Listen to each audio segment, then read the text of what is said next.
అప్పుల కుప్పగా మారింది. అప్పులు తెచ్చి రాష్ట్రాన్ని ముంచారు. ఇది కాంగ్రెస్ నాయకుల మాటలు. కానీ ఇప్పుడు వారు చేసిన అప్పుల వివరాలు బయటకు వచ్చాయి. అప్పులతో చాలా నష్టం జరిగిందని చెప్పిన సర్కార్ అధికారంలోకి వచ్చిన 15 రోజుల్లోనే 900 కోట్ల అప్పులు చేసింది. ఈ అప్పులు ఆర్బీఐ నుంచి తెచ్చినట్లుగా తెలుస్తోంది.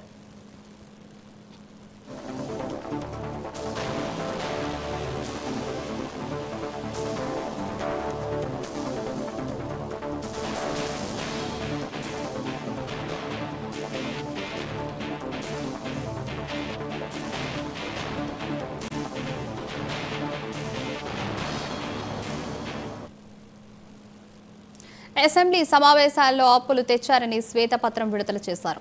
మిగులు బడ్జెట్తో తెలంగాణ రాష్ట్రాన్ని ఇస్తే 6 లక్షల కోట్ల అప్పు చేశారని లొల్లి చేశారు. కానీ ఇప్పుడు కాంగ్రెస్ సర్కారు చేసింది ఏంటని టాక్ వినిపిస్తున్నాయి. అసెంబ్లీలో ప్రభుత్వ పక్షాల మధ్య మాటల యుద్ధం జరుగుతుండగానే బయట ఆర్బీఐ నుంచి 900 కోట్లను అప్పుగా తీసుకొచ్చినట్లుగా తెలుస్తోంది. ఈ అప్పును 18 ఏళ్లలో తిరిగి చెల్లించే ప్లాన్ చేసింది. ఈ అప్పుకు 7.58% వడ్డీ చెల్లించనున్నట్లు సమాచారం.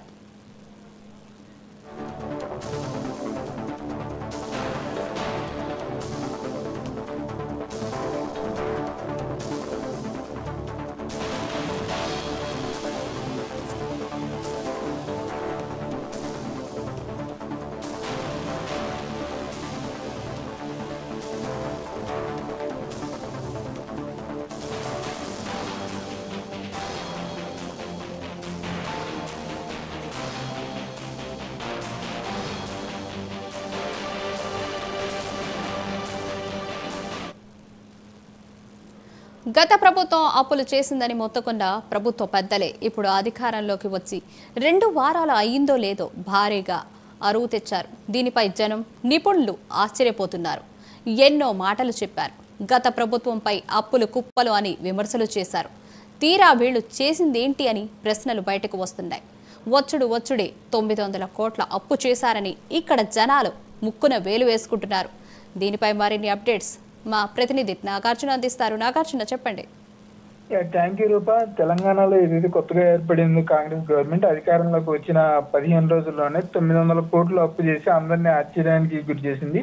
ఎందుకంటే ముఖ్యంగా గత అసెంబ్లీ ఎన్నికల ప్రచారంలోనూ అలానే మొన్న జరిగిన అసెంబ్లీ సమావేశాల్లో కూడా గతంలో ఉన్నటువంటి బీఆర్ఎస్ పార్టీ గత 10 సంవత్సరాల్లో 6 లక్షల కోట్లు అప్పు చేసింది. ఏదైతే ఆదాయంతో ఉన్న తెలంగాణను కాంగ్రెస్ గవర్నమెంట్ ఇస్తే ఏదైతే బీఆర్ఎస్ గవర్నమెంట్ దాన్ని అప్పుల కుప్పగా చేసిందని చెప్పి కాంగ్రెస్ పార్టీ పదే చెప్పడం జరిగింది.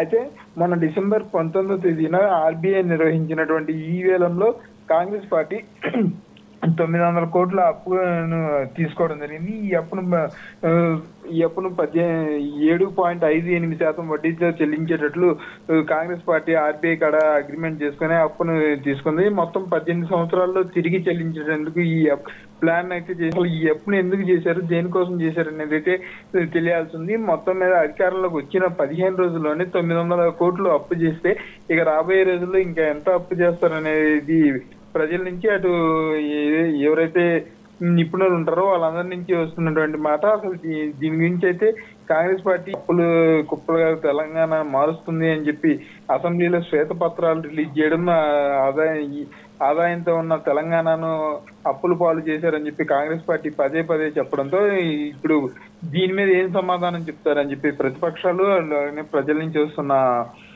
ప్రశ్నలు అయితే వినిపిస్తున్నాయి Rupa. Right Nagarjuna, thank you.